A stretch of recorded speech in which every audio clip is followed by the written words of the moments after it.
यथा जपः दानम् आत्मज्ञानम् यो अविपस्थो ज्ञाहेतुश्च स्वशक्ति प्रचयोस्य विश्वम् स्थिति लयो। वे जो भी बोलते हैं वही जप है। आत्मज्ञान ही उनका दान है, जो अंतःशक्तियों का स्वामी और ज्ञान का कारण है। स्वशक्ति का प्रचय अर्थात सतत विलास ही इसका विश्व है और वह स्वेच्छा से स्थिति और लय करता है।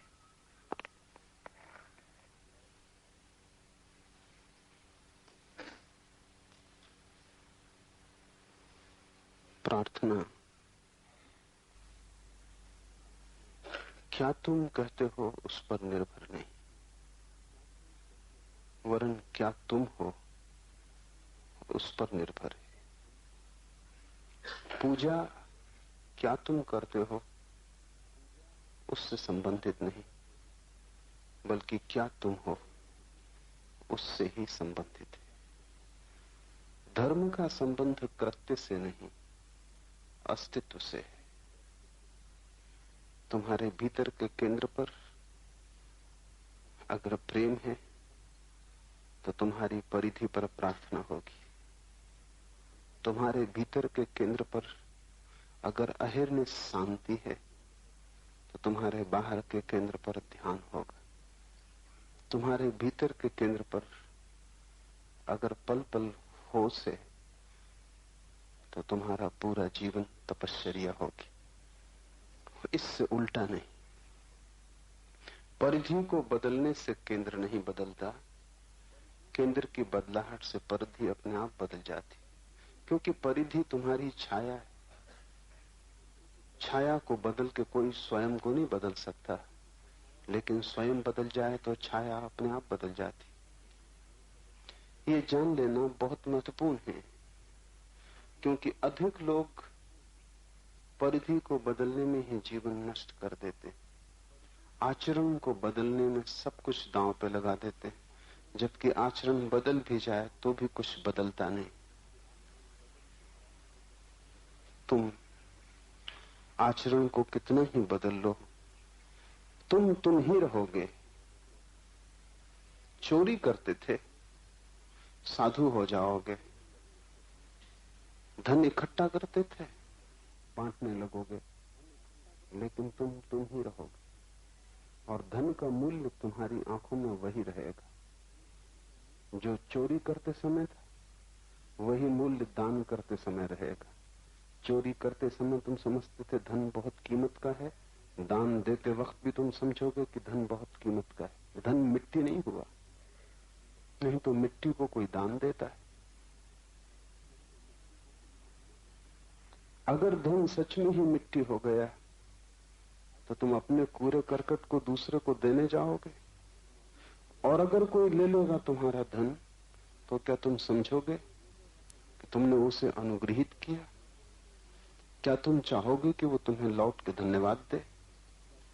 अगर धन सच में ही व्यर्थ हो गया तो जो तुम्हारा धन स्वीकार कर ले तुम ही उसके अनुग्रहित होगे।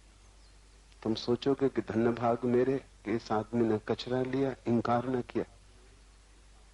लेकिन दानी ऐसा नहीं सोचता।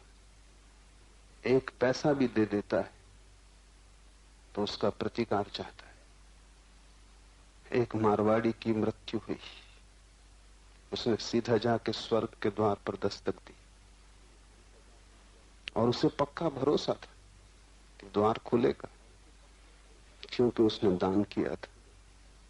द्वार खुला भी, द्वारपाल ने उसे नीचे से ऊपर तक देखा, क्योंकि स्वर्गों में कृत्यों की पहचान नहीं, व्यक्ति सीधे देखे जाते। और द्वारपाल ने पूछा कि शायद भूल से आपने यहां दस्तक दे दी, वो जो सामने का दरवाजा है नरक का, वहां दस्तक दे। मारवाड़ी नाराज हुआ, उसने कहा क्या खबर नहीं पहुंची? कल ही मैंने एक बूढ़ी औरत को 2 पैसे दान दिए, और उसके भी एक दिन पहले एक अंधे अखबार बेचने वाले लड़के को मैंने 1 पैसा दिया।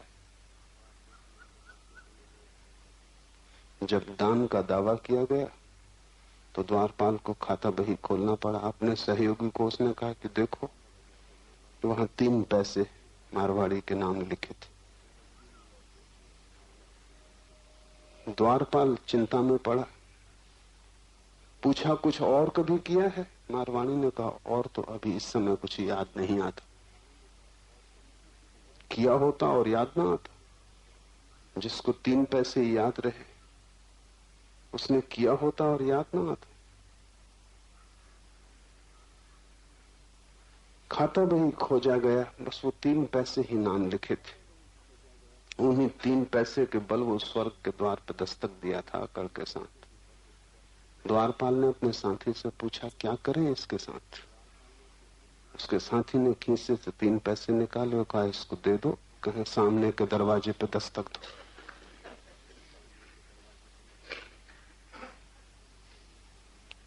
पैसों से कहीं स्वर्ग का द्वार खुला है? तुम चाहे पकड़ो पैसा और चाहे छोड़ो, दोनों ही हालत में मूल्य रूपांतरित नहीं होता। तुम चाहे संसार में रहो चाहे भाग जाओ, संसार का मूल्य वही का वही बना रहता है। तुम पीठ करो कि मुंह, यात्रा में बहुत भेद नहीं पड़ता जब तक कि तुम केंद्र से न बदल जाओ। आचरण नहीं, अंतस की क्रांति चाहिए, और जैसे ही अंतस बदलता है सभी कुछ बदल जाता है। ये सूत्र अंतस की क्रांति के सूत्र हैं। एक एक सूत्र को अति ध्यानपूर्वक समझने की कोशिश करें। उनका कण भी तुम्हारे भीतर गिर गया तो चिंगारी की तरह होगा, और अगर तुम्हारे भीतर थोड़ी भी सूखी बारूद है तो जल उठेगी। और अगर तुमने सारी बारूद को गीली कर रखा है तो चिंगारियां पड़ती हैं और बुझ जाती। तुम्हारी कठिनाई ये नहीं कि तुम्हें सत्य नहीं सुनने को मिलता, तुम सत्य को भी बुझाने में कुशल हो। तुम्हारे भीतर सब बारूद गीली है। अंगारा भी पड़ जाए तो अंगारा ही बुझता है, बारूद नहीं सुलगती। और किस भांति तुमने बारूद को गीला किया है? जितना तुम्हारे पास ज्ञान है उतनी ही तुम्हारी बारूद गीली है। जितना तुम सोचते हो कि मैं जानता हूं उतनी ही तुम्हारी बारूद गीली है। वो जानने के कारण ही ज्ञान की चिंगारी भी तुम बुझा देते हो। तुम्हारा ज्ञान ज्ञान की चिंगारी को भी तुम्हारे भीतर नहीं पहुंचने देता, वही द्वार पर खड़ा है, वो बाहर से ही इंकार कर देता। तुम अपने ज्ञान में ही बेहोश हो।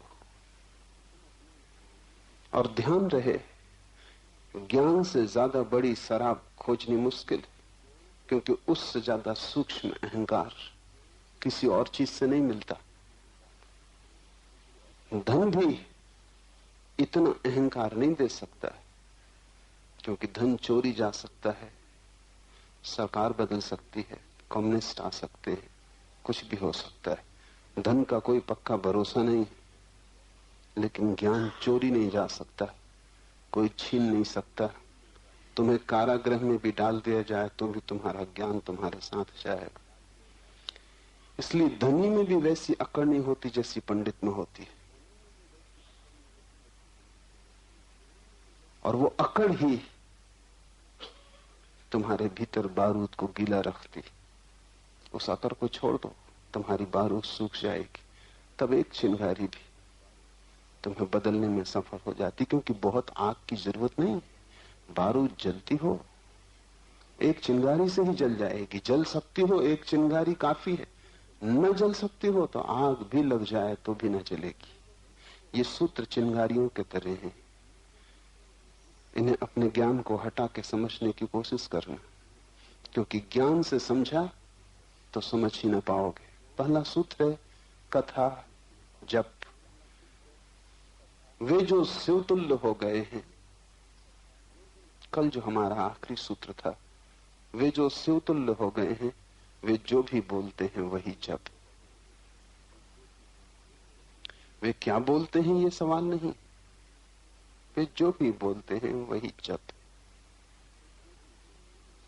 क्योंकि उनके हृदय में संसार न रहा, वासना न रही, अंधेरा न रहा। उनका हृदय एक प्रकाश है। उस हृदय से अब जो भी आता है वो जप। उससे जप के अन्यथा कुछ आ ही नहीं सकता। प्रकाश से अंधकार कैसे आएगा? प्रेम से घृणा कैसे आएगी? करुणा से क्रोध कैसे आएगा? अब उनके भीतर से जो भी आता है वही जप है। जीसस का बहुत प्रसिद्ध वचन है कि तुम क्या अपने मुंह में डालते हो उससे स्वर्ग का राज्य नहीं मिलेगा, क्या तुम्हारे मुंह से निकलता है उससे स्वर्ग का राज्य मिलेगा। क्या तुम अपने भीतर डालते हो उससे कुछ तय नहीं होता, क्या तुम्हारे भीतर से बाहर आता है वही खबर देता है कि तुम कौन। शिवतुल्य जो हो गया है वो जप नहीं करेगा, जप की कोई जरूरत नहीं, क्योंकि वो जो भी करेगा वही जप होगा। कबीर ने कहा है, उठूं बैठूं परिक्रमा। कबीर से किसी ने पूछा कि कभी जप करते दिखाई नहीं पड़ते? कब करते हो पूजा, कब करते हो प्रार्थना? लोग कहते हैं महाभक्त हो, लेकिन भक्ति कब करते हो? देखते हैं तुम्हें काम में लगा हुआ, कपड़ा बुनते हो, बाजार बेचने जाते हो, लेकिन कभी तुम्हें ध्यान पूजा मंदिर में तो कभी देखा नहीं। तो कबीर ने कहा, जो भी करता हूं वही मेरी परिक्रमा, जो भी बोलता हूं वही मेरा जप। मेरा होना ही मेरा ध्यान। जब भी तुम उत्सुक होते हो ध्यान में तो तुम क्या करते हो? तुम अपने कृत्यों के जगत का एक छोटा सा कोना ध्यान को दे देते हो, जबकि ध्यान कृत्य नहीं। तुम दुकान करते हो, बाजार जाते हो, करना ही पड़ेगा। काम धंधा, जीवन की चर्या बाहर की परिधि पर चलती ही रहेगी। उसी परिधि पर एक कोना तुम ध्यान के लिए भी देते हो। तुम सोचते हो कि चलो बाजार जाने के पहले 2 क्षण मंदिर हो। इस फर्क को ख्याल में लेना। तुम जो करते हो उसी में तुम ध्यान को भी जोड़ लेते हो, और 25 काम करते हो, उसी में एक काम ध्यान। तुम्हारे संसार में 1000 व्यस्तताएं हैं, उसी में ईश्वर भी एक और व्यस्तता है। तब तुम ईश्वर से वंचित रह जाओगे।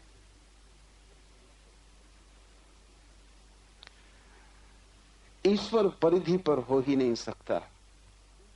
जहां दुकान है, बाजार है, काम है, वहां से ईश्वर का कोई संबंध नहीं। ईश्वर तुम्हारा अंतस्थल है, जहां तुम हो। काम के जगत में नहीं है वो तुम्हारा। जहां सब काम विश्राम हो जाता है, सिर्फ तुम ही बचते हो, जहां कोई कर्ता नहीं बचता, जहां सिर्फ साक्षी बचता है, वहीं उसका घर है। ईश्वर तुम्हारे एक अंग को नहीं घेरेगा, वो महान है, विराट है। तुम पूरे ही उससे घिरोगे तो ही तुम्हें घेर पाएगा। तुमने अगर कहा कि कुछ थोड़ा समय तुझे भी देंगे तो तुम भटकोगे। जिस दिन तुम अपने को पूरा ही दे दोगे, इसका यह अर्थ नहीं कि तुम कोई काम ना कर पाओगे। तुम काम और भी भली भांति कर पाओगे, लेकिन तब तुम्हारे प्रत्येक काम में ईश्वर की धुन बजने लगेगी। तब वो तुम्हारे भीतर होगा, जैसे श्वास चल रही है। तुम बाजार जाते हो तब तुम श्वास लेना बंद तो नहीं कर देते। तुम दुकान पर बैठते हो तब तुम श्वास लेना बंद तो नहीं कर देते। तुम किसी से बात करते हो तब तुम श्वास लेना बंद तो नहीं कर देते। श्वास कृत्य का हिस्सा नहीं है। तुम सब करते रहते हो, भीतर श्वास चलती रहती। ऐसे ही जब परमात्मा तुम्हारे भीतर का हिस्सा होगा, तुम सब करते रहोगे और उसकी धारा तुम्हारे भीतर अहर्निश बहती रहेगी। तुम्हारे करने से उसकी कोई प्रतियोगिता नहीं, वो संसार का हिस्सा नहीं। करने से संसार बनता है, कृत्य से संसार बनता है। इसलिए हम कहते हैं जब तक कोई कर्म में जुड़ा है तब तक संसार में बना रहेगा। जब अकर्म को उपलब्ध होता है तब परमात्मा को उपलब्ध होता है। अकर्म का अर्थ है तुम्हारा अस्तित्व, जहां करने का कोई सवाल नहीं, जहां तुम सिर्फ हो, तुम्हारा होना मात्र, वहां से तुम जुड़ो। शिवतुल्य जो हो गया है वो जो भी बोलता है वही जप है। तुम उसे प्रार्थना करते न पाओगे, क्योंकि अब प्रार्थना को अलग से करने की कोई जरूरत न रही। तुम उसे पूजा करते हुए न पाओगे, क्योंकि अब पूजा करने का हिस्सा न रही, अब वो स्वयं पूजा है। इसलिए वो जो भी करता है उसमें अगर तुम गौर से देखोगे तो सब जगह पूजा पाओगे। वो अगर श्वास भी लेता है तो भी जप है, वो अगर हाथ भी हिलाता है तो पूजा है, वो उठता है बैठता है तो परिक्रमा है। शिवतुल्य जो हो गया उसका सारा आचरण साधना हो जाता है। उसे साधना भी नहीं पड़ता, क्योंकि जिससे साधना पड़ता हो वो कभी सहज नहीं होगा, और जिससे साधना पड़ता हो उससे हम कभी ना कभी थक जाएंगे। थकेंगे तो विश्राम करेंगे, विश्राम का अर्थ होगा विपरीत में चले जाएंगे। इसलिए अगर तुमने अपनी साधुता को साधा है तो 6 दिन साधोगे, 7वें दिन विश्राम करना पड़ेगा, उस दिन तुम असाधु हो जाओगे। इसलिए तुम्हारे जो साधु हैं उनके जीवन में असाधुता का क्षण होगा ही, क्योंकि साधुता से भी तुम थक जाओगे। एक दिन तो तुम्हें छुट्टी लेनी ही पड़ेगी। कृत्य को कोई सतत नहीं कर सकता, उससे थकान आएगी। इसलिए साधु भी छुट्टी पे होता है, और अगर वो छुट्टी पे ना हो तो तनाव बहुत बढ़ जाएगा। इसलिए साधु के जीवन में भी असाधुता के क्षण होते हैं, और असाधु के जीवन में भी साधुता के क्षण होते हैं। तुम ऐसा पापी ना पा सकोगे जिसके जीवन में पुण्य का क्षण ना हो, क्योंकि वो पाप से थक जाता है तो विपरीत में विश्राम लेना पड़ता है। और तुम ऐसा पुण्यात्मा ना पा सकोगे जिसके जीवन में पाप का क्षण ना हो, क्योंकि वो पुण्य से थक जाता है तो पाप में विश्राम लेना पड़ता है। हमेशा विपरीत में जाके डूबना पड़ता है ताकि मन हल्का हो जाए। संत हम उसे कहते हैं जिसकी साधुता साधी हुई नहीं, जिसकी साधुता सहज स्वभाव, फिर कोई विश्राम नहीं। तुम सांस लेने से तो कभी विश्राम नहीं लेते, तुम होने से तो कभी विश्राम नहीं लेते। जब तक तुम्हारे अंतस में प्रवेश न कर जाए शिवत्व, तब तक सब ऊपर ऊपर होगा। जैसे तुमने वस्त्र अच्छे पहन रखे हो और भीतर गंदगी हो, अच्छे वस्त्र कितनी देर छिपाएंगे। और जैसे तुमने सुगंध छिड़क ली हो और भीतर से बदबू उठती हो, उस दुर्गंध को तुम कैसे छिपाओगे? हो सकता है दूसरों से छिपा भी लो, लेकिन खुद से कैसे छिपाओगे? इसलिए तुम्हारे साधु प्रसन्न नहीं दिखते, आनंदित नहीं दिखते। दूसरों को साधु दिखते हैं, खुद को तो असाधु दिखते ही रहते। नृत्य नहीं आता उनके जीवन में, उनके क्रोध में कोई अंतर नहीं पड़ता, भीतर तो वे जलते ही रहते।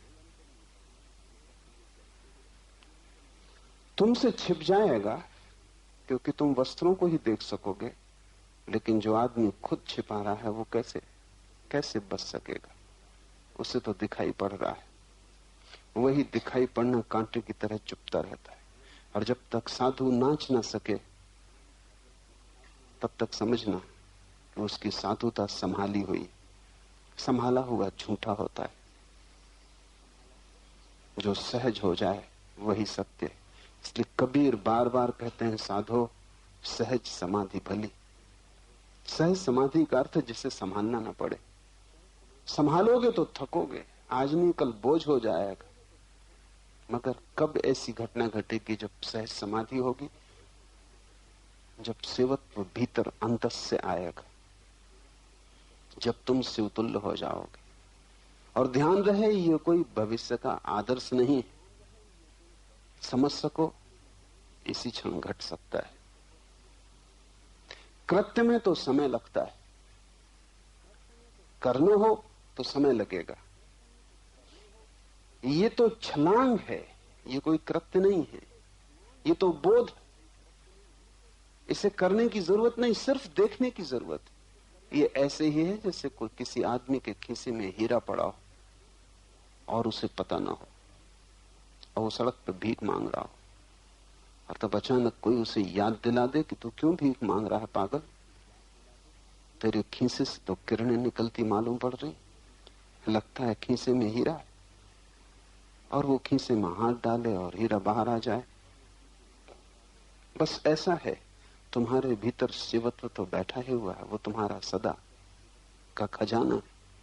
उसे पाने के लिए देर नहीं करने की जरूरत है, सिर्फ आंख मोड़ के देखने की जरूरत है।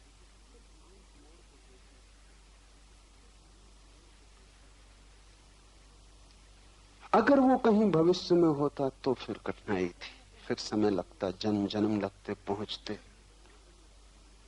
वो तुम्हारे भीतर, इसलिए शिवत्व को पाना नहीं है, केवल आविष्कृत करना है, सिर्फ उघाड़ना है।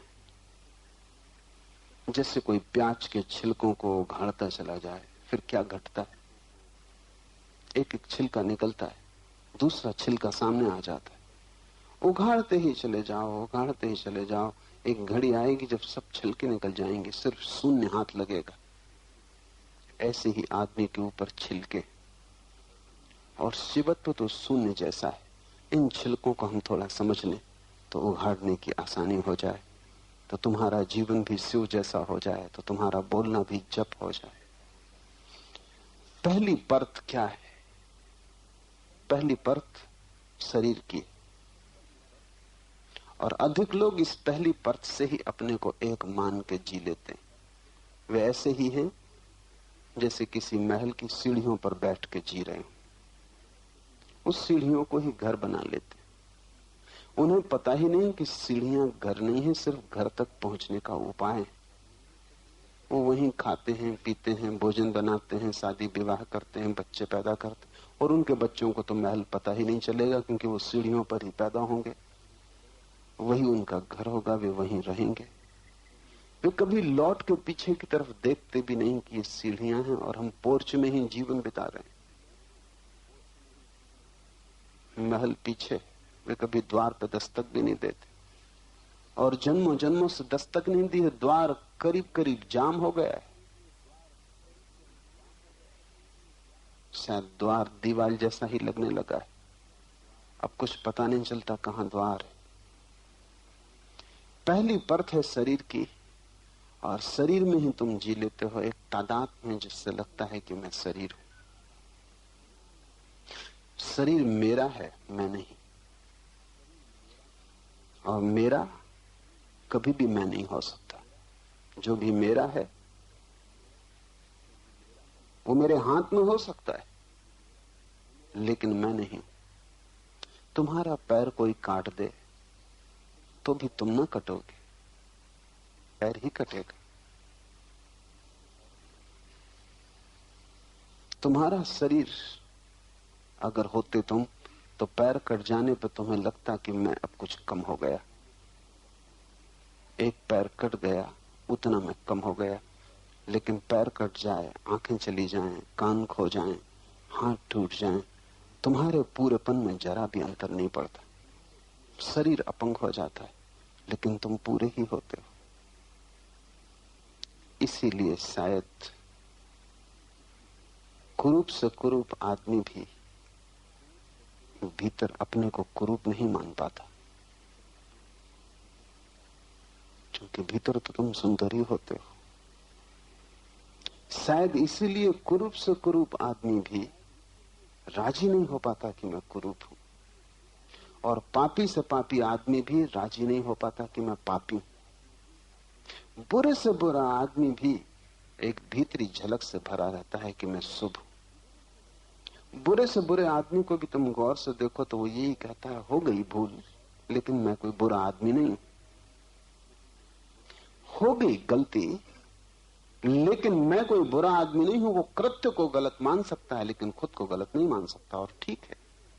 उसे पता नहीं कि क्यों ऐसा लगता है। आसपास तुम्हारे परिवार में, पड़ोस में, गांव में लोग मरते हैं, लेकिन तुम्हें कभी ऐसा नहीं लगता कि मैं मरूंगा।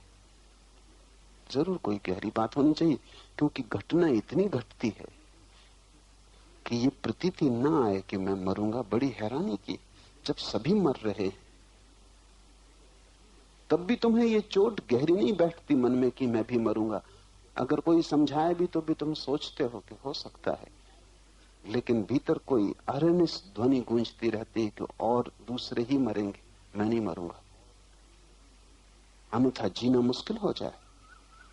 जहां मृत्यु इतने जोर से घटती हो, जहां हर आदमी क्यू में खड़ा हो मरने के, जहां तुम भी क्यू में खड़े हो, वहां भी तुम इस मौत से जीते हो जैसे शाश्वत जीवन है।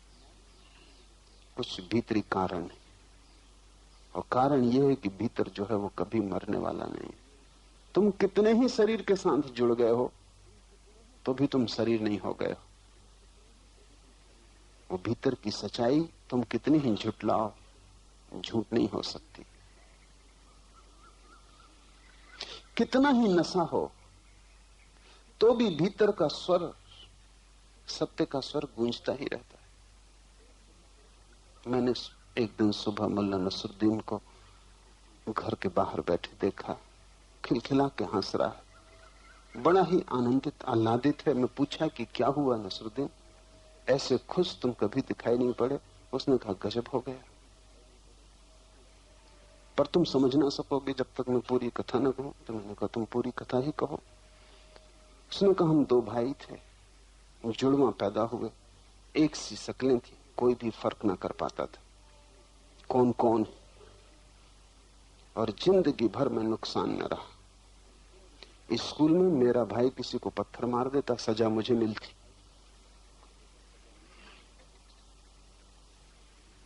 वो चोरी कर लेता, पकड़ा मैं जाता।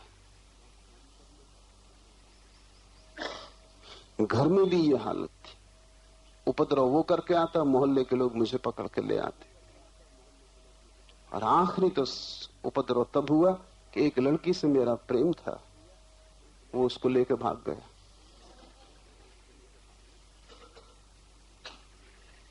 तो मैंने कहा इसमें तुम इतने प्रसन्न क्यों हो रहे हो? नसरुद्दीन ने कहा कि लेकिन 7 दिन पहले सब हिसाब किताब चुकता हो गया, मैं मर गया और लोगों ने उसको दफना दिया।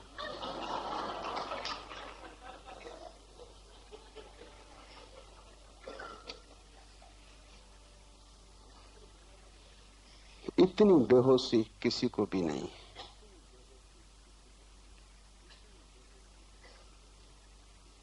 तुम कितने ही जुड़वा हो तो भी ऐसी भूल ना हो सकेगी।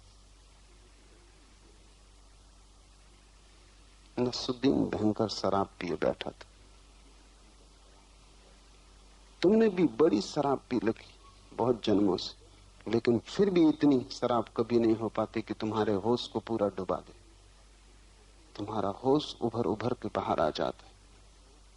कहीं तुम जानते ही हो भीतर कि तुम ना मरोगे, सब तथ्य कहते हैं कि मृत्यु घटेगी, फिर भी तुम भरोसा किए जाते हो कि मैं न मरूंगा।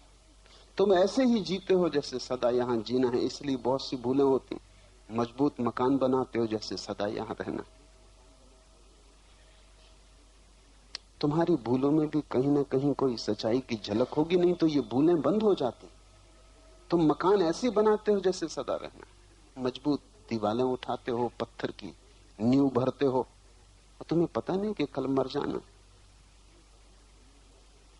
और सब मरते हैं, तुम भी मरोगे, ये सीधा साफ गणित है, लेकिन फिर भी भीतर कोई शाश्वत है, इसलिए तुम्हारी हर स्थिति में उस शाश्वत की झलक पड़ती।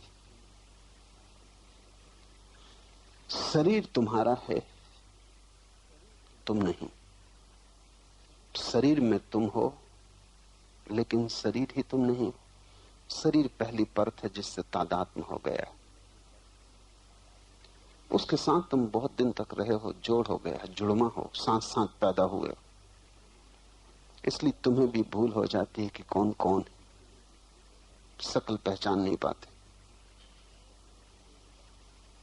और इस भूल को साथ मिलता है क्योंकि बाहर से देखने वाले केवल तुम्हारे शरीर को देखते हैं, तुम्हें नहीं देखते।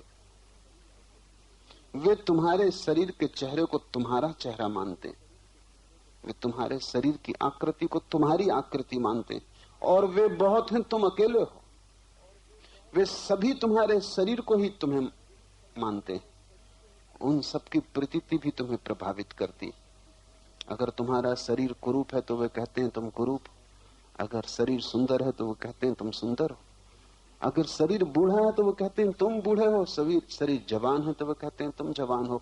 और उन सब की संख्या बड़ी है, तुम अकेले हो, वे बहुत है। उन सब की प्रतीति भी तुम्हें इस भाव को गहराती कि तुम शरीर हो। उनमें से कोई भी तुम्हारी आत्मा को नहीं देखता। बड़ी पुरानी उपनिषदों में कथा है कि सम्राट जनक ने पंडितों की एक बड़ी सभा बुलाई, सभी आत्मज्ञानियों को निमंत्रण भेजे और वो चाहता था कि परम सत्य के संबंध में कुछ उद्घाटन हो सके। और जो भी परम सत्य को उद्घाटित करेगा उसके लिए उसने बहुत धन धान्य भेंट करने के लिए आयोजन किया था। लेकिन ये निमंत्रण भी उन्हीं को पहुंचे जो ख्याति नाम थे, स्वभाव था, जिनके हजारों शिष्य थे, जिन्हें लोग जानते थे, जिन्होंने शास्त्र लिखे थे, जिनके पांडित्य की चर्चा थी, जो वाद विवाद में कुशल थे, उनको ये निमंत्रण पहुंचे। एक आदमी था, उसे निमंत्रण नहीं मिला, शायद जान के ही निमंत्रण नहीं दिया गया। उस आदमी का नाम था अष्टावक्र। उसका शरीर 8 जगह से टेढ़ा था। उसे देख के ही अप्रीतिकर अनुभव होता था, विकर्षण होता था। और ऐसे शरीर में कहीं आत्मज्ञान नहीं हो सकता। अष्टावक्र के पिता को निमंत्रण मिला था, कुछ काम आ गया तो अष्टावक्र अपने पिता को बुलाने जनक के दरबार चला गया। वो जब अंदर घुसा तो पंडितों की बड़ी संख्या इकट्ठी थी। वो सब उसे देख के हंसने लगे। वो हंसने योग्य था। उसका शरीर निश्चित ही कुरूप था, 8 जगह से टेढ़ा। चले तो ऐसा लगे कि वो मजाक कर रहा है, बोले तो ऐसा लगे कि वो कुछ व्यंग कर रहा है। वो कार्टून था, आदमी नहीं था। वो सर्कस में जोकर हो सकता था। लेकिन जब सारे लोग उसे देख के उसकी चाल और ढंग को, ऊंट जैसा आदमी, हंसने लगे तो वो भी खिलखिला के हंसा। उसकी खिलखिलाहट की हंसी ने सभी को चुप कर दिया। सभी हैरान हुए कि वो क्यों हंस रहा है। और जनक ने पूछा कि ये लोग क्यों हंस रहे हैं। वो तो मैं समझा अष्टावक्र, लेकिन तुम क्यों हंसे? अष्टावक्र ने कहा, मैं इसलिए हंसा कि ये चम्हारों की सभा को तुमने पंडितों की सभा समझा। ये सब चम्हार हैं, इनको शरीर ही दिखाई पड़ता, चमड़ी दिखाई पड़ती। मैं जो कि यहां सबसे सीधा हूं, वो इन्हें अष्टावक्र दिखाई पड़ रहा है। और ये सब तिरछे। और तुम इनसे अगर ज्ञान की आशा रख रहे हो जनक, तो तुम रेत से तेल निचोड़ने की कोशिश कर रहे हो। ज्ञान चाहिए हो तो मेरे पास आ जाना। और अष्टावक्र ने ठीक कहा, लेकिन ये होता है क्योंकि बाहर की आंख बाहर को ही देख सकती।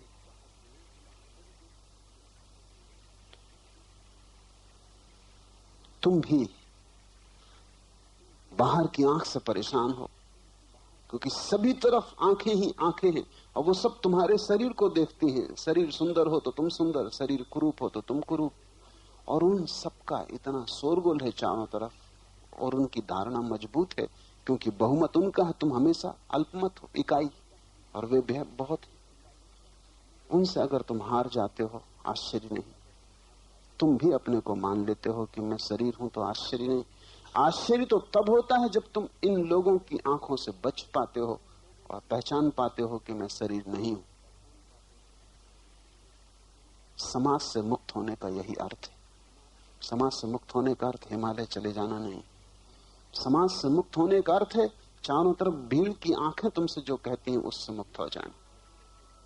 बहुत कठिन, क्योंकि जब सभी लोग एक ही बात दोहराते हैं तो निरंतर दोहराने से असत्य भी सत्य जैसे भासने लगते हैं। तुम कितने ही स्वस्थ हो, अगर पूरा गांव तय कर ले कि वो दोहराएगा कि तुम बीमार हो, जहां से तुम निकलोगे लोग कहेंगे कि तुम बीमार हो, तुम जल्दी ही बीमार हो जाओगे, क्योंकि ये महामंत्र हो जाएगा, ये सजेशन हो जाएगा। इतने लोग कह रहे हैं तो बचना बहुत मुश्किल होगा। सारी दुनिया कहती है कि तुम शरीर हो, आदमी ही नहीं, कंकड़ पत्थर जमीन आकाश सब कहते हैं कि तुम शरीर हो। एक कांटा भी चुभेगा तो आत्मा में तो चुभेगा नहीं, शरीर में चुभेगा। एक पत्थर कोई फेंक के मारेगा तो खून आत्मा से तो नहीं बहेगा, शरीर से बहेगा। कंकड़ पत्थर कांटे जमीन आसमान सब कह रहे हैं कि तुम शरीर हो। इतनी बड़ी पुनरुक्ति को खंडित करना बड़ा कठिन है, और तुम अकेले हो, सबके खिलाफ तुम अकेले हो, क्योंकि तुम ही केवल भीतर हो, बाकी सब तुमसे बाहर है। और उनके कहने में कुछ भूल नहीं है, क्योंकि उन्हें तुम्हारा शरीर दिखाई पड़ता है, परत दिखाई पड़ती। तुम्हारे पड़ोसियों को तुम्हारे घर की फेंसिंग दिखाई पड़ती, तुम्हारे घर का अंतः कक्ष नहीं दिखाई पड़ता।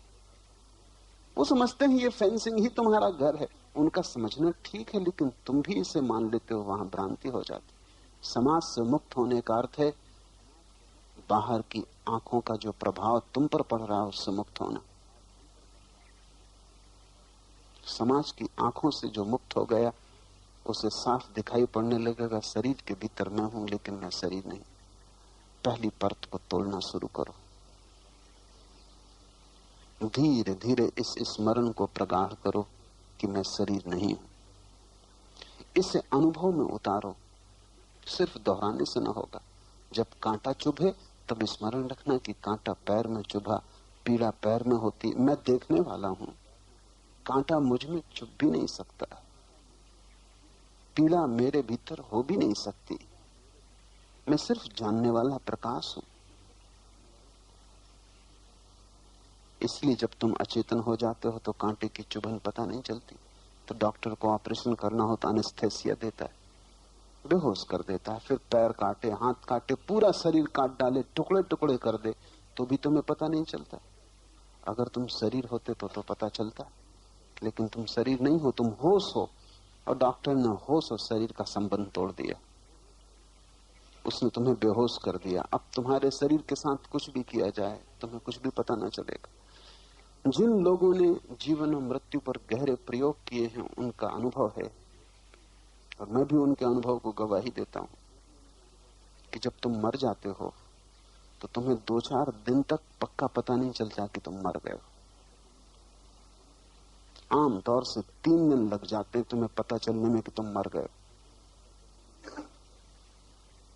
क्योंकि मृत्यु घटती है बेहोशी में, शरीर छूट जाता है बाहर का। लेकिन ठीक शरीर की आकृति का एक भीतरी शरीर है, तुम्हारा मनो शरीर, वो तुम्हारे साथ रहता है। 3 दिन लग जाते हैं कम से कम, ज्यादा भी लग जाते हैं।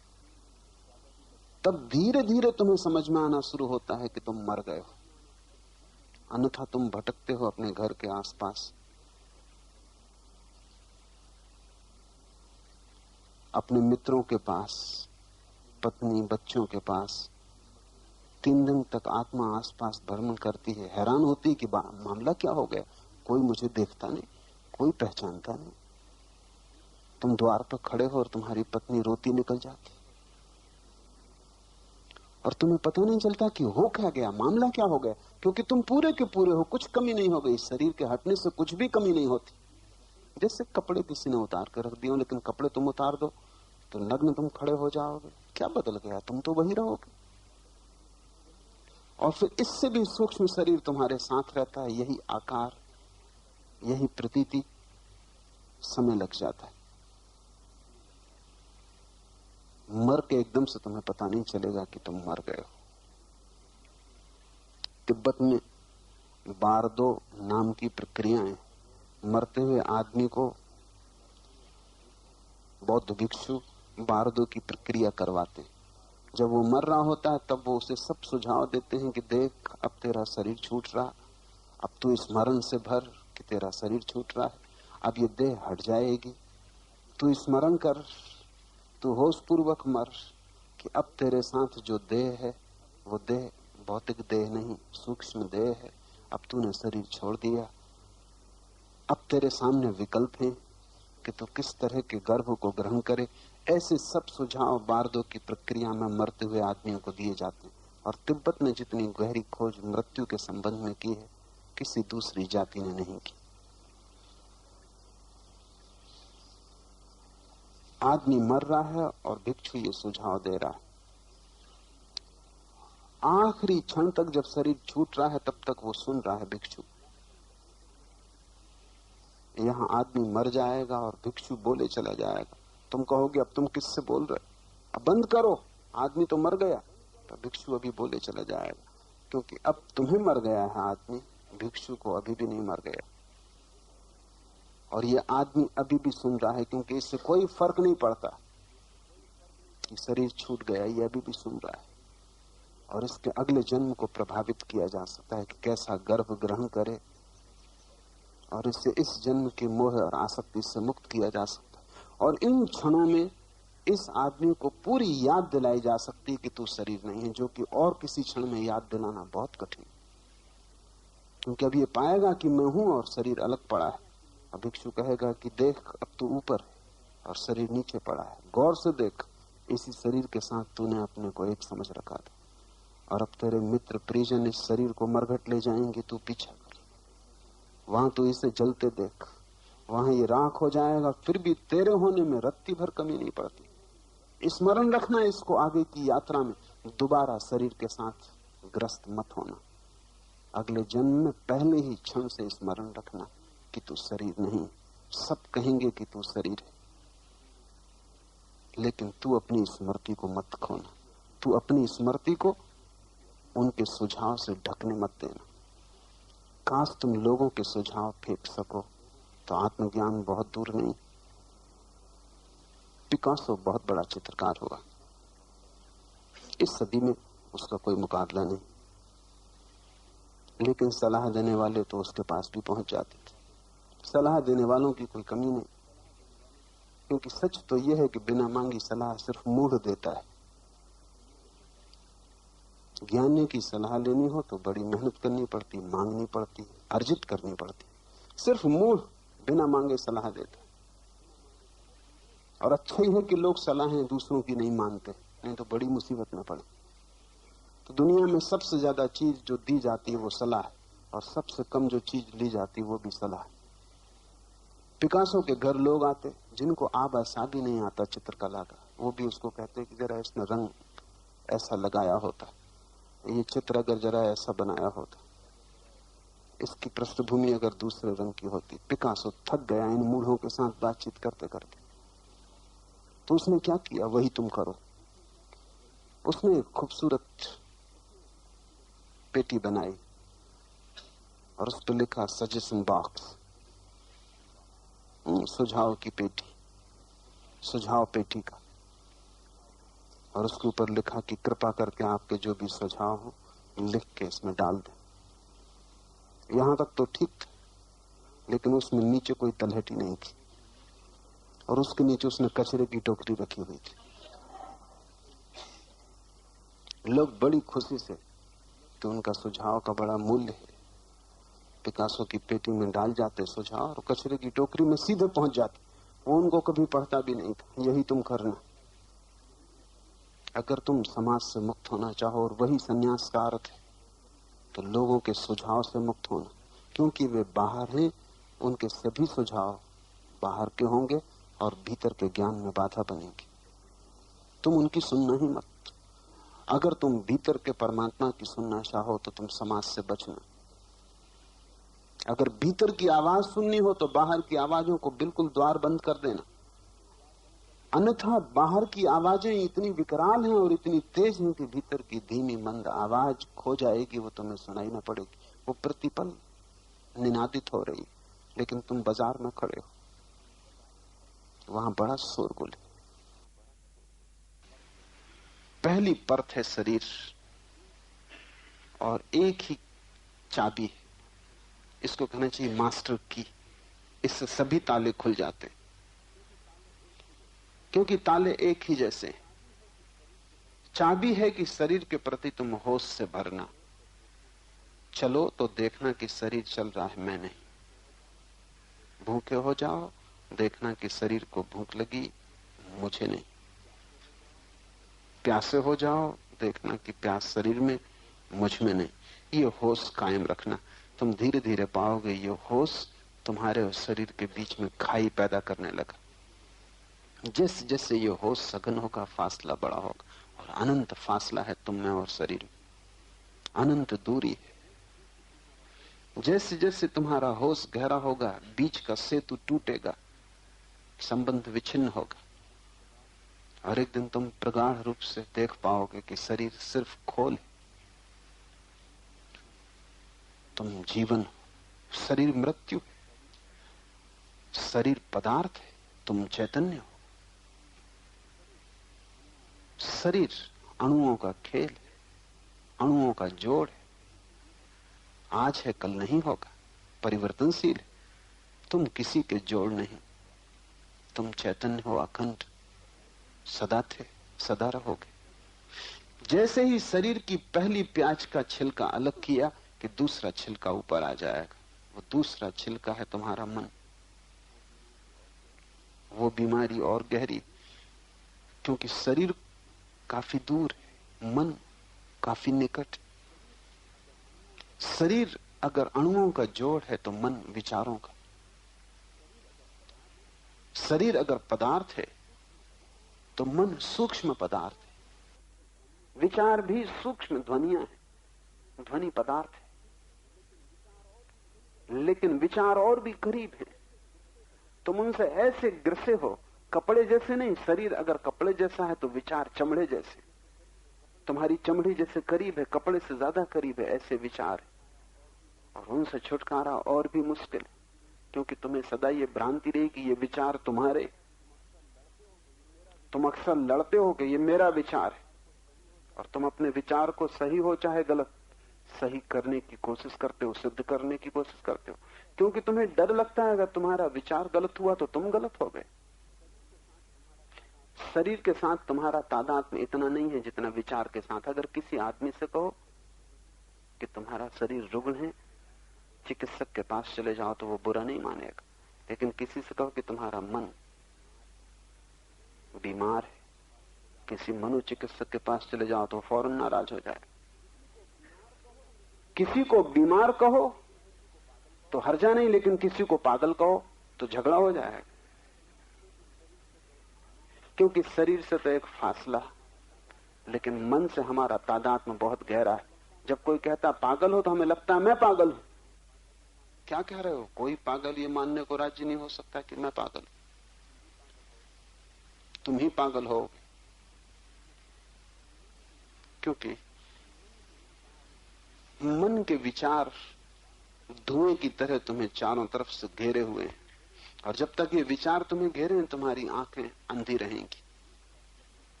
तो दूसरा कठिन प्रयोग, कठिन तपश्चर्या है विचार के प्रति जागना, कि कोई भी विचार, कोई भी विचार, वो सुखद हो, दुखद हो, सच हो, झूठ हो, शास्त्र में हो, न हो, परंपरागत हो, गैर परंपरागत हो, मैं नहीं हूं।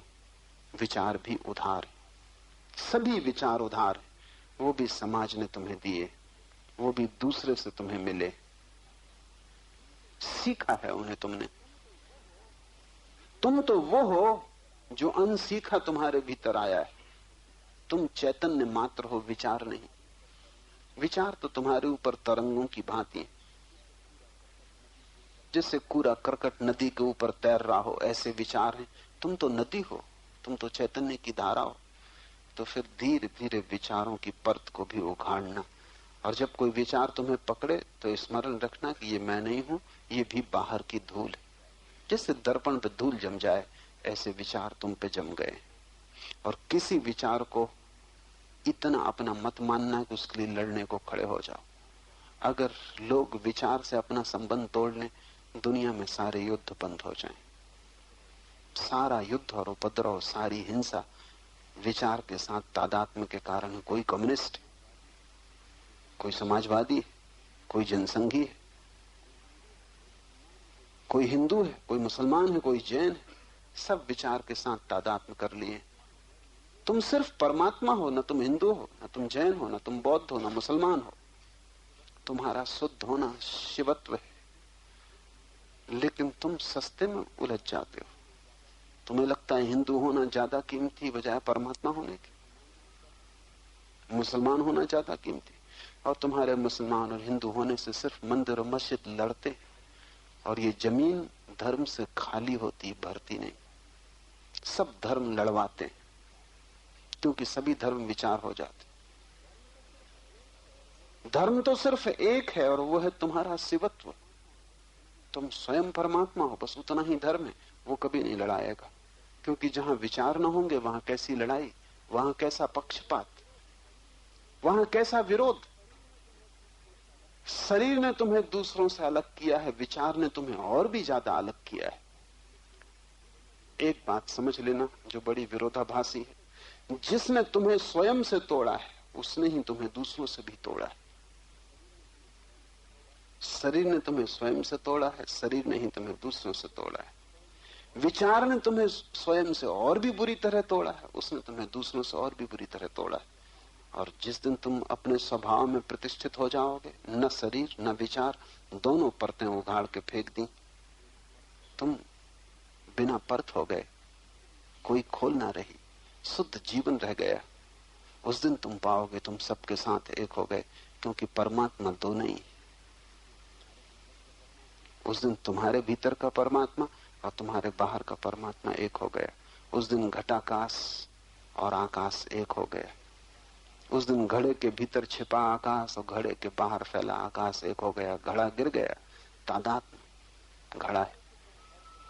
जैसे जैसे तुम परत उघाड़ते जाओगे, परत का अर्थ है तादात्म्य, आइडेंटिटी। जो तुम नहीं हो उसके साथ अपने को एक मान लेना, तादात्म्य। और उस सब से तादात्म्य तोड़ देना जो तुम नहीं हो, ध्यान है। और ध्यान कुंजी है। धीरे धीरे वही बच रहता है जो तुम हो। सब प्याज की परतें उखड़ जाती हैं, शून्य हाथ में आता है। यही शून्य तुम्हारी प्रभुता है, तुम्हारा शिवत्व है। तुमने देखा शिव की पिंडी हमने बनाई, वो शून्याकार है, वो जान के हमने बनाई।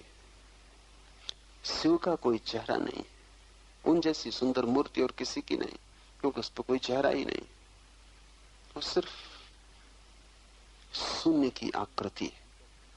और जिस दिन तुम भीतर भीतर भीतर उतरते जाओगे, वैसे वैसे तुम पाओगे वो शून्य की आकृति तुम्हारे भीतर भी आनी शुरू हो गई। तुम शिव के करीब होते जा रहे हो। जिस दिन तुम सिर्फ प्रकाश के शून्य मात्र रह जाओगे, एक ज्योति, निराकार, जिसका कोई नाम नहीं, रूप नहीं, उस दिन तुम जो भी बोलोगे वही जप होगा। अभी तुम जो भी बोलोगे वो धोखा है। अभी तुम जो भी बोलोगे वो धोखा है। अभी तुम धर्म भी करोगे तो अधर्म है। अभी तुम कुछ और कर ही नहीं सकते। तुम अभी एक भूल से बचने जाओगे तो 1000 भूल इकट्ठी कर लोगे। अभी सबसे बेहतर तो यह होगा कि तुम कुछ मत करना, सिर्फ तादात्म्य तोड़ना, बस जागना, कुछ करना मत। अन्यथा तुम एक भूल से बचने जाते हो, दूसरी पकड़ लेते। मुल्ला नसरुद्दीन समुद्र के किनारे बैठा था। पास में ही एक आदमी बड़ा परेशान। आखिर उससे न रहा गया। उस आदमी ने कहा कि भाई, नसरुद्दीन से कहा, क्या ये तुम्हारा लड़का है जो मेरे कपड़ों पर रेत फेंक रहा? बड़ा क्रोधित था वो आदमी। नसरुद्दीन ने कहा कि नहीं भाई, बड़े प्यार से, ये तो मेरा भांजा है। मेरा लड़का तो तुम्हारा छाता तोड़ के अब तुम्हारे जूते में पानी भरने गया।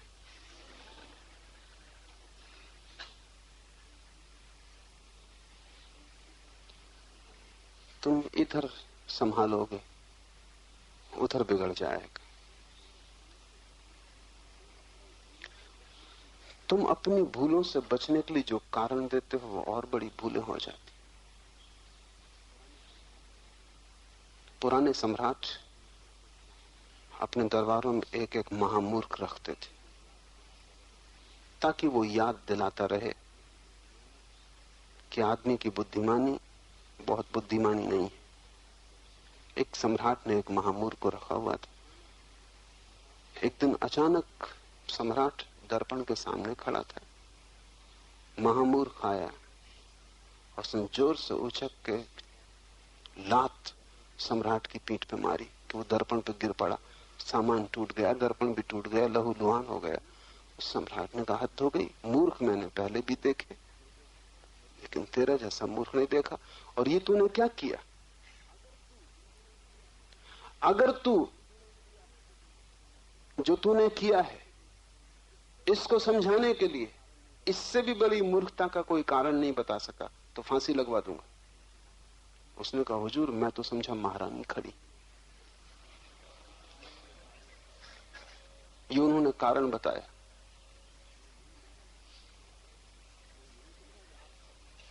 मैं ये नहीं समझा कि आप खड़े, मैं समझा कि महारानी खड़ी। सम्राट को उसे छोड़ना पड़ा क्योंकि कारण उसने और भी खतरनाक बताया। तुम जहां हो अंधेरे में खड़े हो, तुम एक भूल करते हो, उसे संभालने के लिए तुम जो भी कारण खोजते हो दूसरी भूल हो जाती। और ऐसा भूल का एक वर्तुल बन गया है। दुकान से बचने के लिए मंदिर जाते हो लेकिन तुम मंदिर पहुंच नहीं पाते, मंदिर दुकान हो जाती, और भी बड़ी दुकान। इधर तुम बचते हो, उधर फंस जाते हो, क्योंकि कारण बाहर नहीं है, कारण भीतर। तुम अंधेरे में हो, तुम जहां भी जाओगे वहीं उपद्रव होगा खड़ा। मुल्ला नसरुद्दीन एक बार पकड़ गया, जेल खाने में पड़ा था तो मैं मिलने गया, पुराना संबंध, इसको देखाना जरूरी। मैंने पूछा कि नसरुद्दीन इतने समझदार हो कि फंस कैसे गए? उसने कहा, क्या बताऊं, चोरी में फंस गया लेकिन अपनी ही भूल के कारण। पूछा, वो क्या भूल? उसने कहा, जिस सेठ के घर में घुसा 3 महीने उसके कुत्ते से दोस्ती लगाने में बिताए, और जब भीतर गया तो बिल्ली पे पैर पड़ गए। तुम जिंदगी भर ऐसे ही कुत्ते से दोस्ती करने में बिताते हो, बिल्ली पे पैर पड़ जाता। तुम्हारे पास आंख नहीं, तुम अंधेरे में यहां से वहां टटोलते घूम रहे हो। असली सवाल ये नहीं है कि तुम खोजो, असली सवाल ये है कि प्रकाश हो। अंधेरे में टटोलने से तुम कभी भी न पहुंचोगे। तुम प्रकाश हो जाए तो दरवाजा अभी देख लोगे और निकल जाओगे। आचरण को बदलने में जो लगा है वो अंधेरे में टटोल रहा है। कभी ज्यादा खाना खाता था, अब उपवास कर रहा है, मगर वो टटोल रहा है, वही खाने में अटका है। उपवास भी खाने का ही एक ढंग है, वो भी खाने में ही जुड़ा है, लेकिन कुछ फर्क नहीं पड़ रहा है। कल तक जो कर रहा था उससे उल्टा करने लगेगा ज्यादा से ज्यादा। इस दिशा में खोज लिया, यहां नहीं पाया तो उल्टी दिशा में खोजने लगेगा। लेकिन आंख तो यहां भी बंद थी, आंख वहां भी बंद रहेगी। तुम इसलिए नहीं भटक रहे हो कि तुम्हारी दिशा गलत है, तुम इसलिए भटक रहे हो कि तुम्हारी आंख बंद है। आंख खुलनी चाहिए। और जब आंख कहता हूं तो मेरा मतलब है होश, बेहोशी टूटनी चाहिए, होश बढ़ना चाहिए। सोए सोए मत चलो, जागो। जैसे ही तुम जागोगे शिवतुल्य हो जाओगे। और वे जो भी बोलते हैं वही जप है, और आत्मज्ञान ही उनका दान है। वो धन नहीं देते कि धन कचरा है, देने का कोई अर्थ भी नहीं। जिसको खुद ही छोड़ा उसे देने का क्या प्रयोजन? जिसे खुद व्यर्थ पाया उसे दूसरे को बांटने में क्या सार है? वे तुम्हारी शरीर की सेवा नहीं करते, वे तुम्हें सिर्फ एक ही चीज दे सकते हैं जो देने योग्य है, वो आत्मज्ञान, वही उनका दान है। लेकिन तुम देखो, तुम हिसाब उसका नहीं रखते। जैनियों से पूछो, तो वो महावीर का हिसाब रखे हुए हैं कि कितने घोड़े, कितने हाथी, कितने रथ, कितने हीरे जवाहरात उन्होंने दान किए, और खूब बढ़ा चढ़ा के संख्या लिखी। उतने उनके पास थे भी नहीं, तो वो छोटे से राज्य के मालिक थे, कोई बहुत बड़ा साम्राज्य न था, एक तहसील से बड़ा नहीं। उसमें इतने हाथी घोड़े हो भी नहीं सकते जितने जैनियों ने संख्या लिखी। संख्या से ऐसा लगता है वो कोई चक्रवर्ती सम्राट थे, बिल्कुल भूल है। सिक्किम के छोग्याल जैसी हालत में उतने हैसियत के आदमी थे, उससे ज्यादा के नहीं। उस समय हिंदुस्तान में 2000 राज्य थे। तो तुम सोच सकते हो डिप्टी कलेक्टर की हैसियत रही होगी। पर इतनी संख्या बढ़ा के लिखने का क्या कारण है? क्योंकि जैनियों को लगता है अगर दान छोटा किया तो इतने बड़े तीर्थंकर कैसे होंगे। संख्या बड़ी करो, गणित को फैलाओ, बढ़ाते जाओ, लाखों हाथी घोड़े, अरबों खरबों के हीरे जवाहरात। वो इसलिए ताकि त्याग मालूम पड़े। लेकिन उन अंधों को कोई भी पता नहीं है कि उस त्याग से कोई संबंध ही नहीं। जो असली हीरा महावीर ने दिया वो आत्मज्ञान है, वो उसमें जोड़ा ही नहीं गया। तुम वही देख सकते हो जहां तुम्हारी वासना है। तुम्हारा रस कहां है, वही तुम्हें दिखाई पड़ता है। आत्मज्ञान, वो शब्द कुछ कीमती नहीं दिखाई पड़ता। अगर एक हाथ में रखूं आत्मज्ञान और एक में कोहिनूर हीरा, तो पूछो अपने मन से क्या लोग है। तुम कहोगे आत्मज्ञान फिर भी हो जाएगा, इतनी जल्दी क्या है। और इतनी जल्दी भी क्या है, जन्म जन्म पड़े, कोहिनूर फिर मिला न मिला, तुम कोहिनूर ही चुनोगे। क्योंकि तुम्हें रस ही उसमें दिखाई पड़ेगा जो व्यर्थ है। तुम अंधे हो। शिवतुल्य जो हो गया है उसका एक ही दान है, वो आत्मज्ञान है। जो उसने पाया है वो बांटता है, जो उसने चखा है वो उसका स्वाद भी तुम्हें देता है। वो अपने को ही बांटता है, वो संपदा नहीं बांटता है, वो स्वयं को बांटता है। वो तुम्हें भागीदार बनाता है अपनी भीतरी संपदा में। बाहरी संपदा दो कौड़ी की हो गई, उसका कोई भी मूल्य नहीं। तुम गरीब मरो कि अमीर मरो, कोई बहुत फर्क नहीं पड़ता। तुम खा पी के ठीक से अच्छे बिस्तर पे मरो कि बिना खाए पिए सड़क पे मरो, कोई फर्क नहीं पड़ता। फर्क सिर्फ एक बात से पड़ता है कि तुम जागते हुए जियो और जागते हुए मरो। वहीं सब चीजें टिकी हैं, उस पर ही तुम्हारे सारे जीवन का गंतव्य निर्भर होगा। वही निष्कर्ष तय करेगा, बाकी किसी बात का कोई भी मूल्य नहीं है। आत्मज्ञान ही उसका दान है जो अंतःशक्तियों का स्वामी है और ज्ञान का कारण है। क्योंकि आत्मज्ञान ही अंतःशक्तियों का तुम्हें स्वामी बना देगा और आत्मज्ञान ही तुम्हारे जीवन को प्रकाश, ज्ञान, आलोक से भर देगा। और जिस दिन तुम जान सकोगे, जाग सकोगे, उस दिन तुम पाओगे कि तुम सदा के सम्राट हो। तुमने अपने को भिखारी कैसे समझा, तुम हंसोगे। तुम हैरान होगे कि तुम कैसे दुख स्वप्न में दब गए थे। तुमने कई बार दुख स्वप्न देखे हैं, नाइटमेयर। बस वैसा ही पूरा जीवन है। कभी कभी ऐसा होता, रात तुम सोए, छाती पे हाथ पड़ गया, सीधे सो जाओ और छाती पे हाथ पड़ जाए, सपना आएगा कि कोई छाती पे चढ़ा है। कुछ नहीं, तुम्हारे ही हाथ पड़े, लेकिन वो तो जागने पर पता चलेगा। अभी नींद में तो लगे कोई छाती पे चढ़ा हुआ है। चट्टान रख दी छाती पे किसी ने, कि कोई पटक रहा है तुम्हें पहाड़ से, और तुम पसीने पसीने हो रहे हो, भयभीत हो रहे हो। उसी घबराहट में नींद खुल जाएगी। तब तुम चकित होकर हैरान होगे कि अपने ही हाथ छाती पे पड़े, न कोई चट्टान। लेकिन सपने में कितनी बढ़ जाती बात। सपना कैसी अतिशयोक्ति है, अपने ही हाथ पहाड़ की चट्टान बन जाते।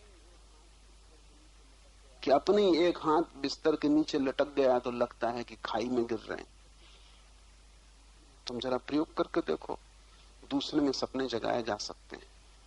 कोई आदमी सोया हो, उसके पैर के पास जरा सी आंच ले जाओ, जल्दी ही वो सपना देखेगा कि रेगिस्तान में चल रहा,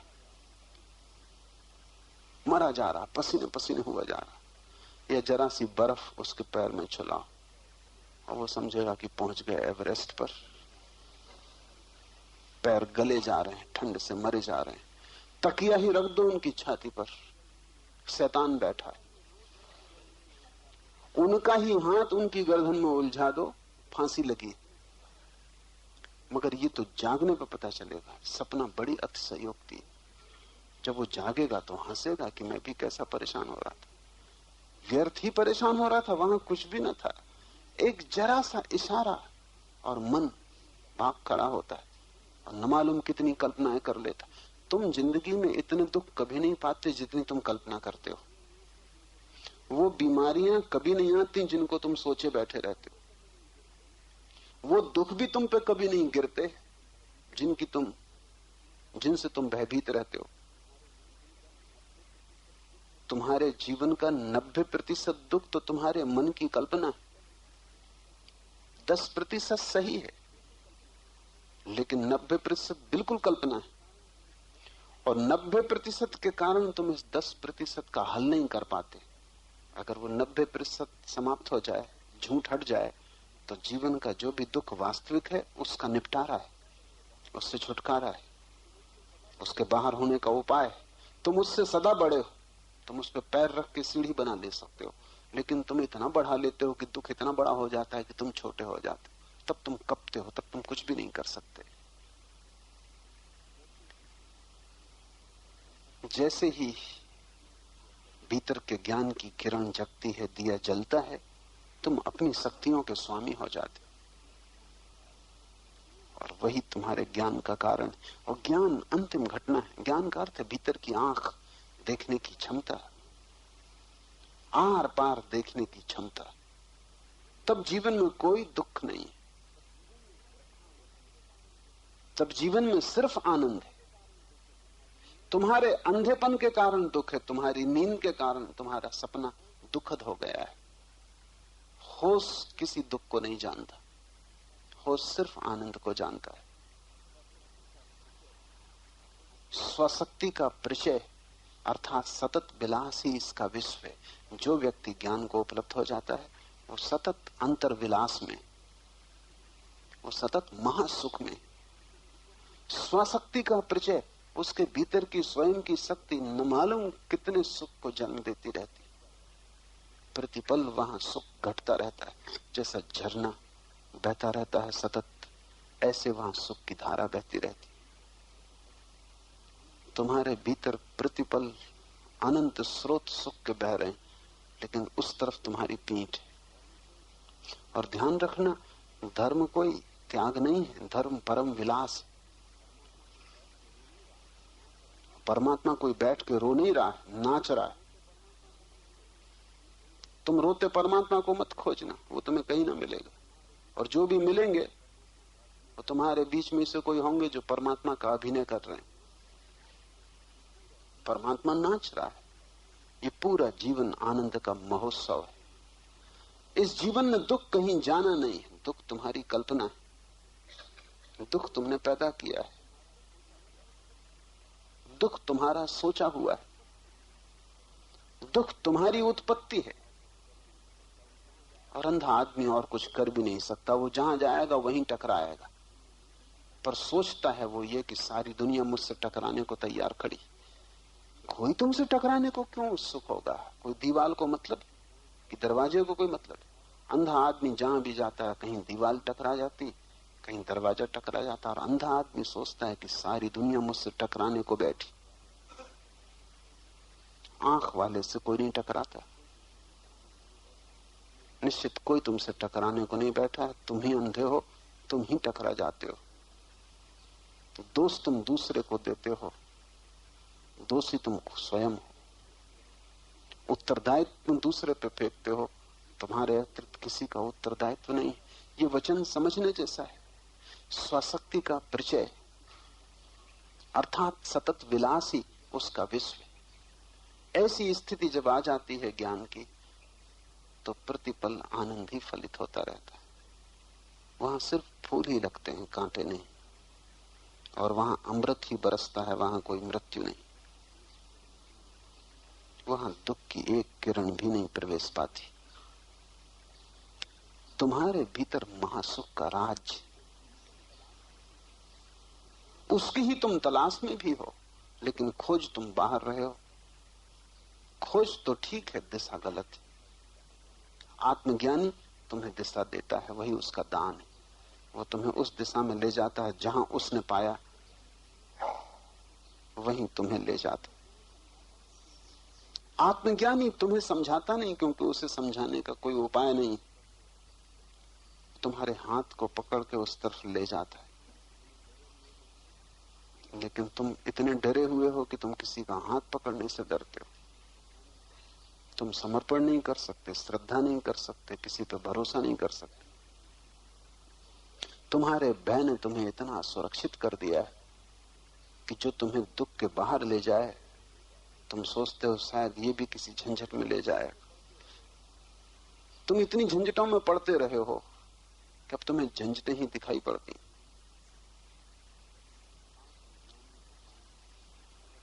आत्मज्ञानी के पास अगर तुम उसका हाथ पकड़ने को राजी नहीं हो, तो कोई उपाय नहीं कि वो तुम्हें दान भी कैसे दे।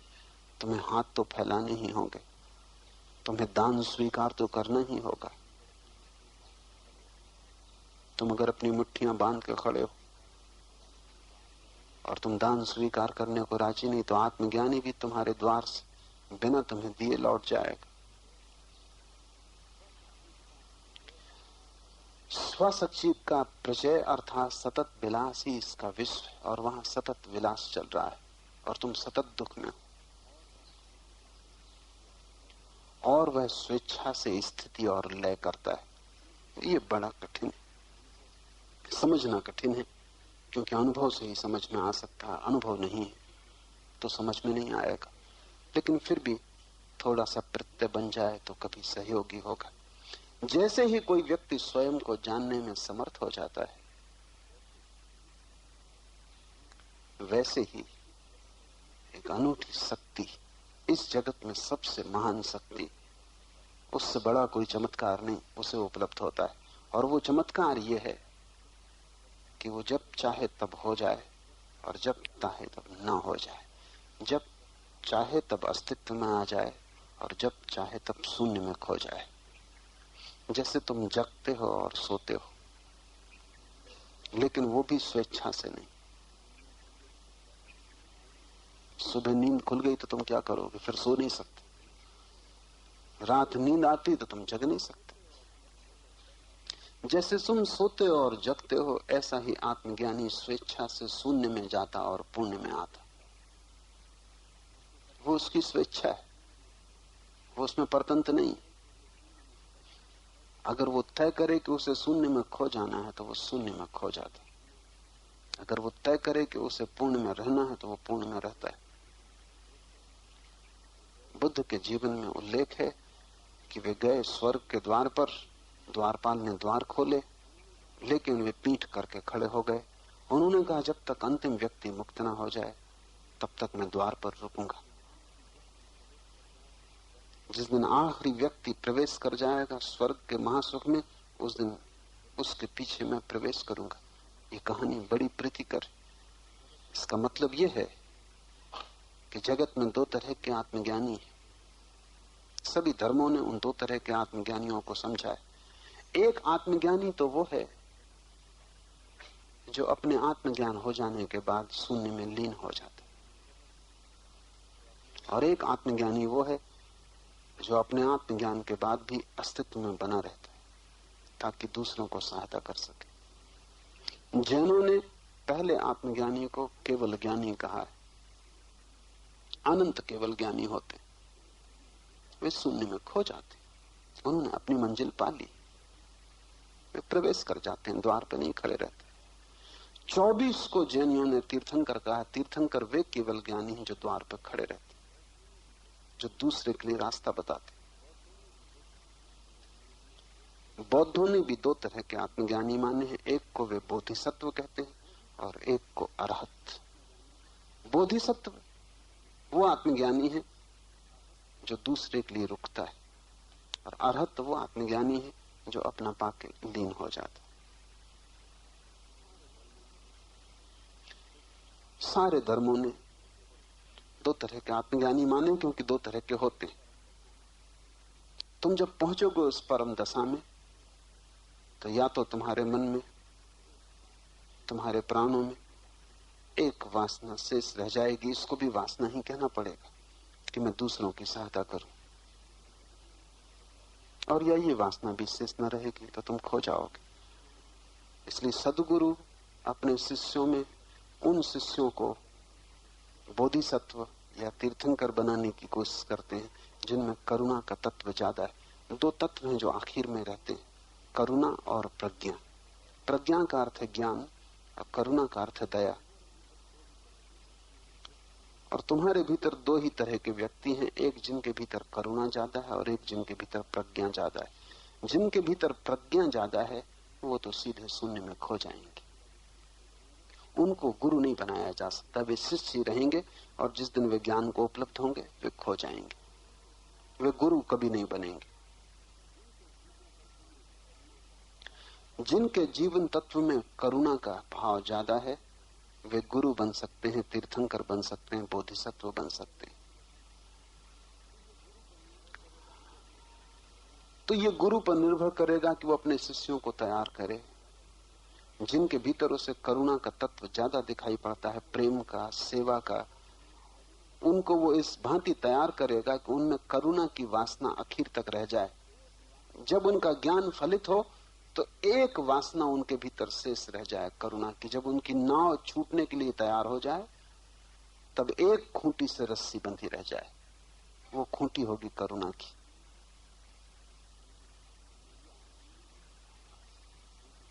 या उनके भीतर करुणा का तत्व नहीं है, शुष्क प्रज्ञा है, तो उनकी कोई खूंटी बचाने की जरूरत नहीं। उनकी नाव जैसे ही तैयार हुई वो यात्रा पर निकल जाएंगे, महाशून्य में खो जाएंगे। शिवत्व को उपलब्ध व्यक्ति अपनी स्वेच्छा से स्थिति और लय करता है। या तो वो ठहर सकता है अस्तित्व में सेवा के लिए, या खो सकता है शून्य में। ये उसकी स्वेच्छा है। और ध्यान रहे, उसी के पास स्वेच्छा है, तुम्हारे पास कोई स्वेच्छा नहीं।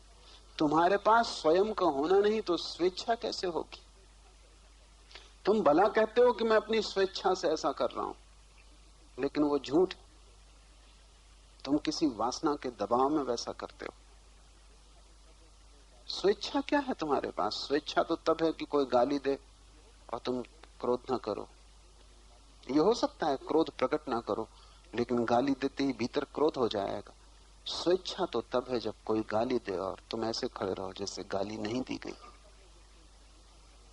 स्वेच्छा तो तब है जब कोई प्रशंसा करे और तुम ऐसे खड़े रहो जैसे प्रशंसा नहीं की गई, जैसे कुछ भी नहीं हुआ, तुम वही हो जैसे पहले थे, कोई रत्ती भर भी अंतर ना पड़े। तब तुम मालिक हो अपने, तब तुम स्वामी हो। और ऐसा जो स्वामित्व है उसके लिए अंतिम निर्णय आखिरी क्षण में होता है। तो बौद्धों के दो धर्म हो गए इसी आधार पर।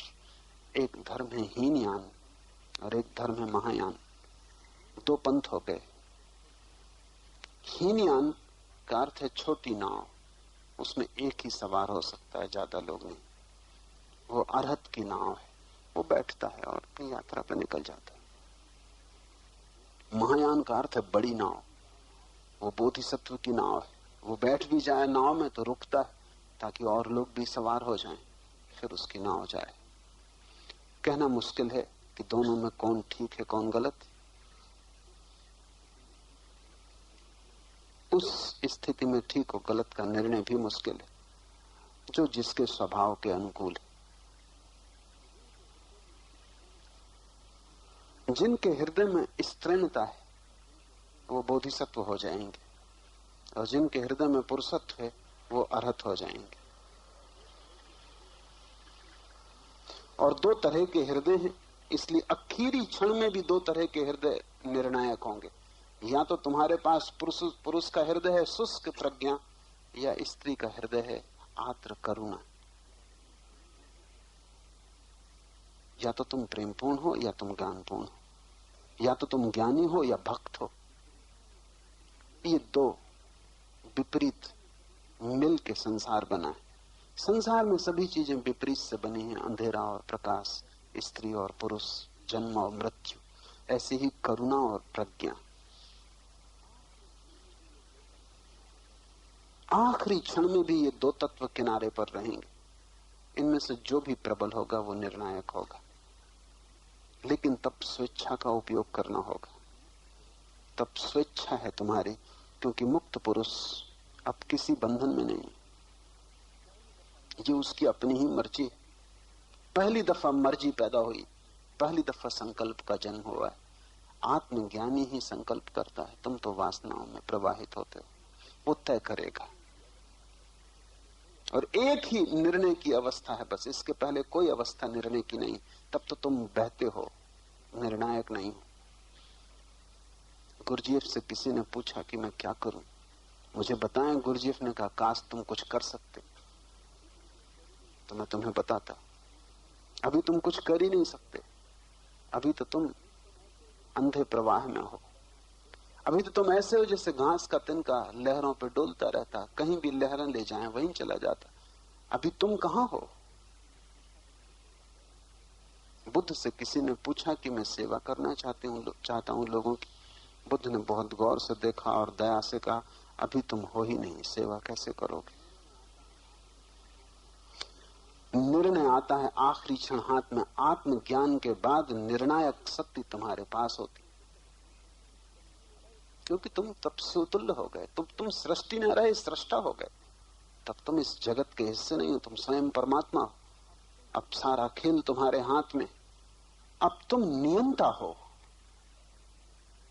तब आखिरी निर्णय हाथ में आता है, और वो ये है कि या तो तुम रुकना चाहोगे, अपनी नाव में और लोगों को सवार कर लो, तब तुम तीर्थंकर हो जाओगे, या तुम चिंता न करोगे, वो बात ही तुम्हें पकड़ेगी नहीं, और तुम सोचोगे हर आदमी अपना रास्ता खोजता है, अपने रास्ते से पहुंचता है, कौन किसकी नाव में सवार होता। तुम अपनी नाव को छोड़ दोगे और वह स्वेच्छा से स्थिति और लय करता है। इसे ख्याल में रखना उचित है, क्योंकि इसको सुनते भी तुम्हारे भीतर ख्याल जगने लगेगा कि तुम्हें अगर निर्णय का मौका मिले तो तुम क्या करोगे। तत्क्षण जगने लगेगा, और वो जगना उपयोगी है, क्योंकि आखिरी क्षण वही बीज बड़ा हो जाएगा, वृक्ष बन जाएगा। आज इतना।